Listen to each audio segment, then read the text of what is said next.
Alright, hey guys, welcome to Through the Bible Verse by Verse, a plain and simple study of the entire Bible, book by book, chapter by chapter, and verse by verse.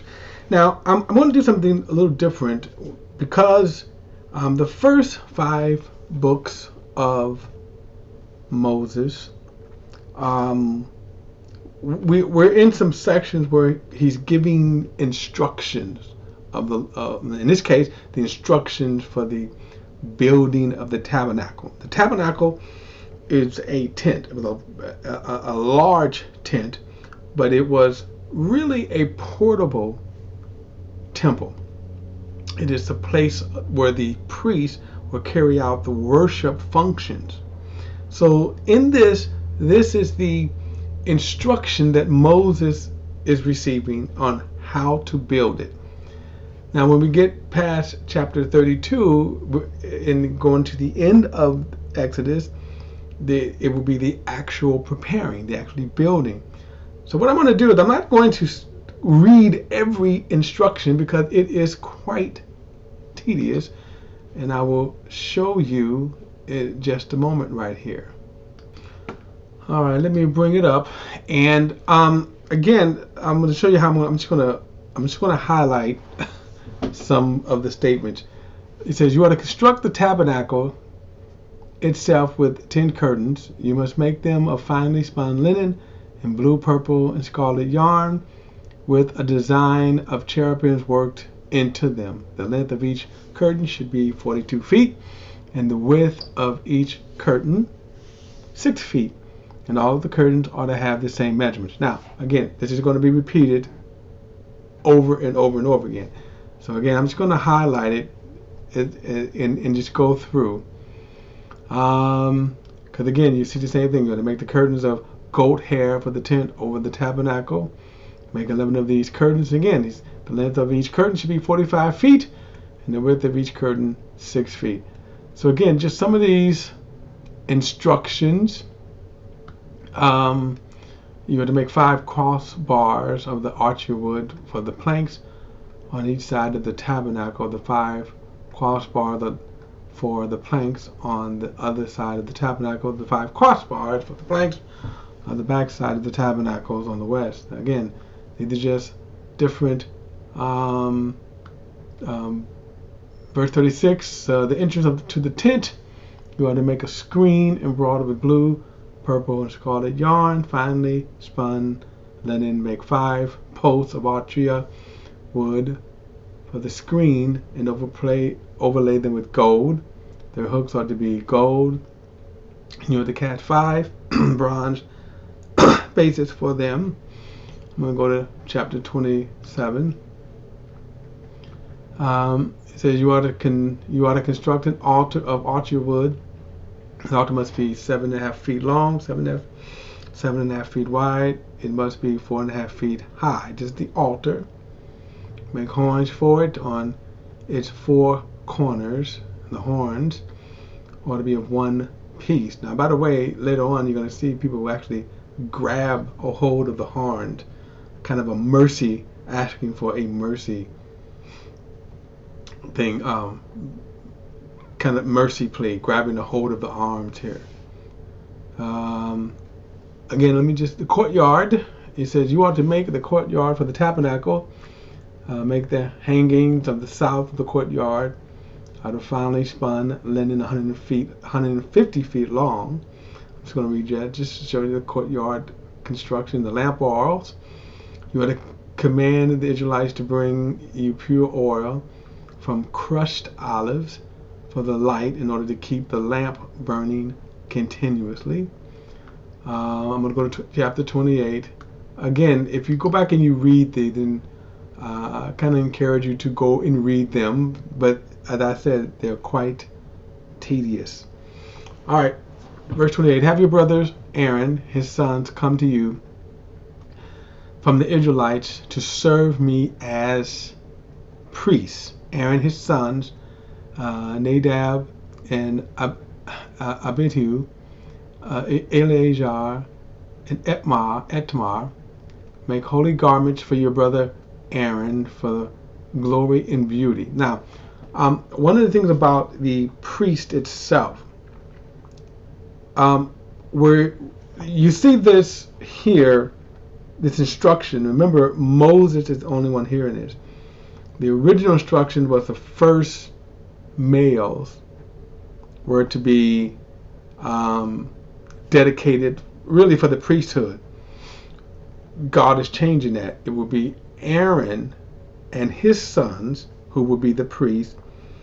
The tribe of Levites will serve under the priesthood. Okay, but Aaron and his sons will be the actual high priest.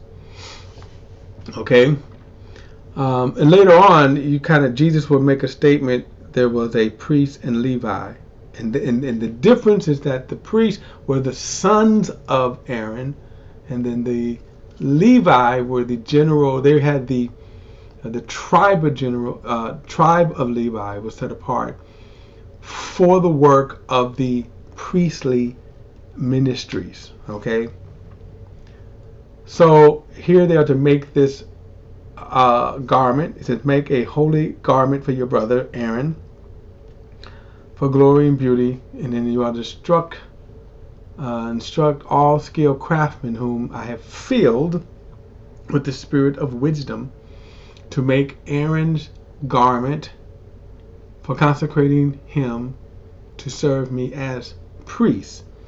And these are the garments they must make: a breastplate, a ephod, a robe, a special woven tunic, a turban, and a sash. They are to make the holy garment for your brother Aaron and his sons, so that they may serve me as priests. And they should use gold, blue, purple, and scarlet yarn, and fine linens. So then he's going to go on to tell them how to make the ephod, and to make the breastplate, and then and Aaron was to Aaron were to wear these priestly garments whenever they would enter into the service of the tabernacle. Verse 29, whenever he enters the sanctuary, Aaron is to carry the names of Israel's sons over his heart, and his breastplate for decisions as a continual reminder before the Lord. And then he says right here, place the Urim and the Thummim in the breastplate for decision, so that they will also be over Aaron's heart whenever he comes before the Lord. Aaron will continually carry the means of decisions for Israelites over his heart before the Lord. Now, this Urim and Thummim is whatever little device it was. I can't even hardly have to describe it, but it's going to be referred to later. This is how they would also, one of the methods that they would hear from God when they have a question. The Urim and the Thummim, in some kind of way, it would signal them, okay? As well as prophets and things like that. But the Urim and the Thummim, the priests were to carry. And by the way, only the priests were to carry that. So we see the making of the robe here. You had to make the robe of the ephod entirely blue yarn, so that was the colors. The turban, they would have a turban. Okay, you had to make a pure gold medallion and engrave it like the engraving of the seal, holy to the Lord. So you have this color scheme of blue and gold. And this is, you are to weave the tunic from fine linen, make a turban of linen, and then sashes, all these kind of things with the linen. All right, I'm going to move on. As I said, I'm not spending a lot of time on this because a lot of this is repeated. So if you want to read it, you could go right ahead and you can read it. All right. Verse 20. This is chapter 29, and then verse 1. This is what you ought to do for them, to consecrate them to serve me as priests. Now this is Aaron's sons. And then it says, take a bull and 2 unblemished rams. Now this is how they were to do this. The official consecration. By the way, the word consecration means to set apart. Okay, that's what the word consecration means. As I said, the priest, the priest were to. There's a difference in the priests and as the sons of Aaron, meaning the high priest. They were the ones who actually carried out the offerings. Aaron himself was the high priest, and so whoever God would designate from centuries to come, they would enter into that holy sanctuary place, okay, and then offer that yearly atonement sacrifice. The Levites carried out the care of the tabernacle, later the temple. The Levites were the only ones who were to carry the ark. You saw the poles. They were to set up and take down the tabernacle whenever they moved. Only the Levites. And then the priests were the actual high priests. All right, so like I say, I am sparing you the just reading this over and over and over and over and over and over and over again. So, all right, so this was the consecration of the Aaron as the priest. So again, you're to bring the bull in front of the tent of the meeting. Aaron and his sons must lay their hands on the bull's head, slaughter the bull before the Lord at the entrance of the tent meeting. Now, I want you to see something here about this term, lay their hands on the bull's head. And then when you read Hebrews chapter 6, where it talks about the laying on of hands, and again, I'm not going to get into the, of course, debate over what this Hebrews 6 means. But I want you to understand that when he talks about that, he's talking about the priestly functions. And you see the language here, okay? The laying on of the hands. That were the priestly functions. Okay. And then, again, it takes all the stuff. Again, you can go back and read. That they were to be very, very, very precise then.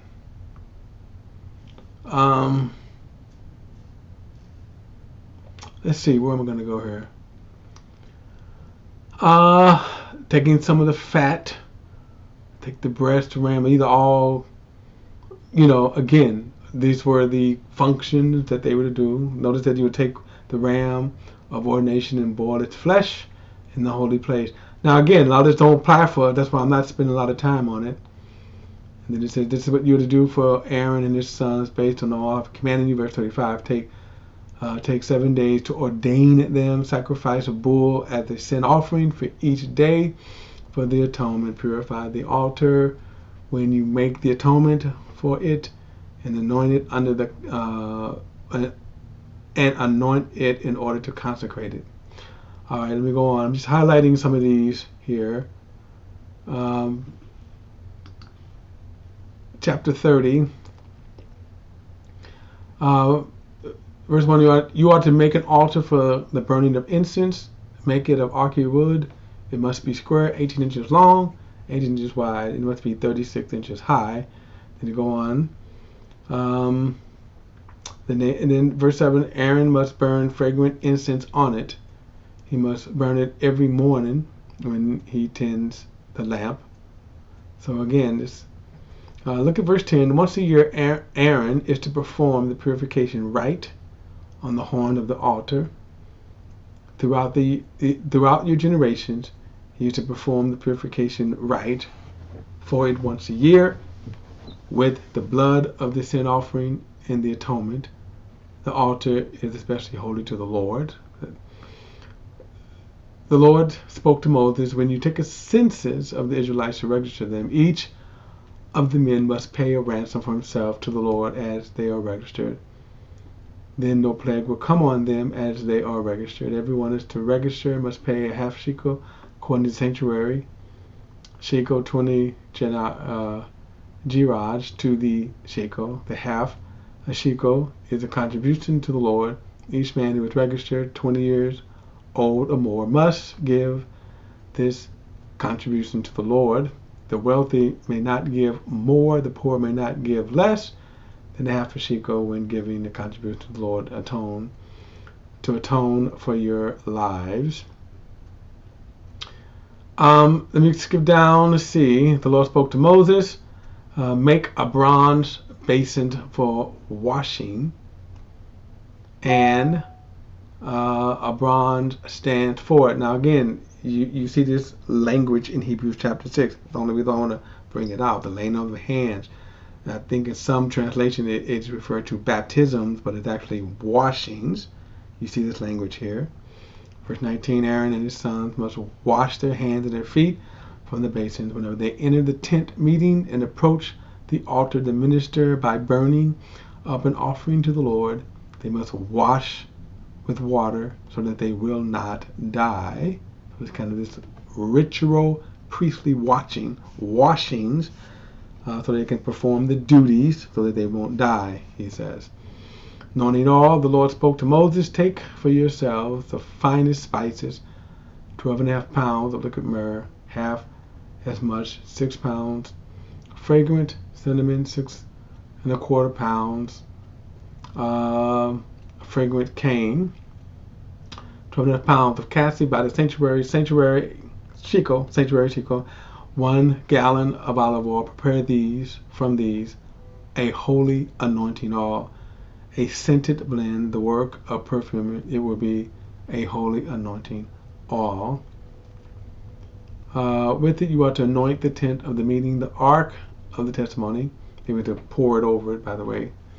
Use a table used with all its utensils, the lampstand with the utensils, and the altar of the incense, and the altars of burnt offerings with all the utensils, and the basin with all its stands. Consecrate them, and they would do this by pouring the oil on it. This is the consecrating them, and they will be especially holy. Now this word holy, when it comes to these utensils, when it comes to these tables, all of the equipment, all of the things that belong in the temple were to be holy or set apart. This anointing officially was, they cannot use, for example, even a spoon. If they had a spoon in the tabernacle, they could not use it to say, oh, you know what, it's just a spoon, I'm going to eat some soup from it. No. Once they anointed it, it was set apart. Verse 31, tell the Israelites, this will be my holy anointing oil throughout your generation. It must not be used for ordinary anointing on a person's body. And you must not make anything like it using its formula. It is holy, and it must be holy to you. So, verse 34, the Lord said to Moses, take fragrant spices, stachy, anchia, and then galbanum. The spices of pure frankincense are to be equal measure per expertly blended incense from these. It is to be seasoned with salt, pure and holy. And again, just go on.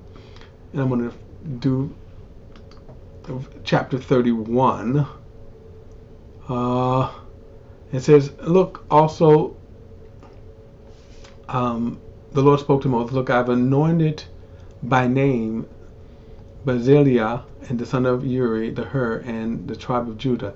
I have filled him with God's Spirit, with wisdom and understanding, and the ability in every craft, design artistic work in gold, silver, and bronze, to cut gemstones for mounting, and carve work, wood for work in every craft. I have selected Aholabed, son of Ashima, the tribe of Dan, to be with him. I have placed wisdom within every skilled craftsman in order to make all that I have commanded you. The tent of the meetings, the ark of the testimonies, the mercy seat that is on top of it, and all of their furnishings of the tent, the tables, its utensils, the pure gold, lamps with all its utensils, the altar of incense, the altar of burnt offerings with all of its utensils, the basins with its stands, the especially woven garments, both holy garment for Aaron the priest, the garment for his sons to serve as priests, the anointing oil, the fragrant incense for the sanctuary. They must make them according to all that I have commanded you. What is interesting about this, notice God is putting it on the hearts of people to do his will. And I think that is also the case when you start off with, how do I know what God's will is for my life? How do I know my calling? And notice these guys were given wisdom, knowledge, and skill in how to do their craft. God gave that to them. Okay? Verse 12, the Lord said to Moses, tell the Israelites, you must observe my Sabbaths for the sign between me and you throughout your generations, so that you will know that I am Yahweh who sets you apart. They will not observe the Sabbath, for it is holy to you. Whoever profanes it must be put to death. If anyone does work on it, that person must be cut off from his people. Now we're going to have an example of a person doing work after they have received these commandments, and they will be put to death. Verse 15. Work must be done for 6 days, but on the seventh day there must be a Sabbath of complete rest, dedicated to the Lord. Anyone who does work on the Sabbath must be put to death. Now again, notice he's repeating this again, right? We said this a few chapters ago. He's saying it again. The Israelites must observe the Sabbath, celebrating it throughout their generations as a perpetual covenant. It is a sign between me and the Israelites. For 6 days the Lord made the heavens and the earth, but on the seventh day he rested and was refreshed. And when he had finished speaking to Moses on Mount Sinai, he gave him 2 tablets of testimony, stone tablets inscribed by the finger of God. Now, if you watch the movie, Ten Commandments, you saw these lightning laser kind of like beams coming out, and no, but anyway, they were again written again supernaturally, these 2 stone tables. Now, again, I wanted to again just take the time to just highlight some of the those chapters. If you go back and you read them, you will see why I did that, because they are tedious. All right, guys, look, chapter 32 in the next study. I'll see you then. All right.